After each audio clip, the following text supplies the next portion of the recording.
talk to me about the job description, because it's interesting to me. I've seen a lot of the executive search bios or not bios, executive search.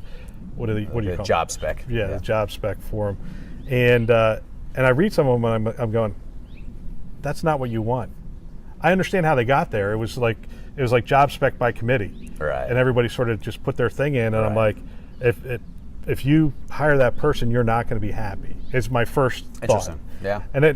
But the other challenging thing is, you get the phone call and they say, hey, yeah, they'd like to talk to you. Your resume is really interesting to them and whatever. Mm-hmm.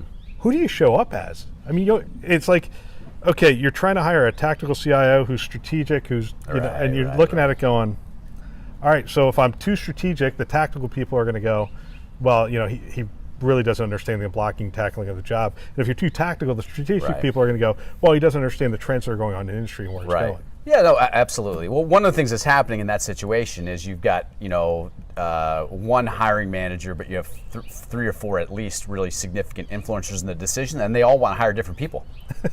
No, that's literally what's happening there.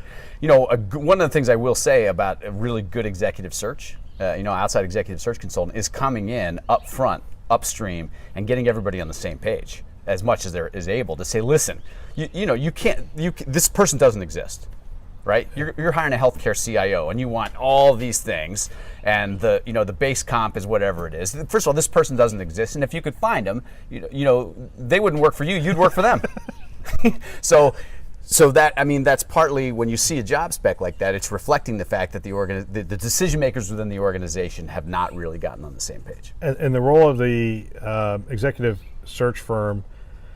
Even though I understand this would be hard, just thinking the organizations I've been a part of, this would be hard, but is really almost to get everybody in the same room and go, okay, here's what you've described. Let me tell you what you've described in terms of the person, and have them sort of fine tune it. And prioritization.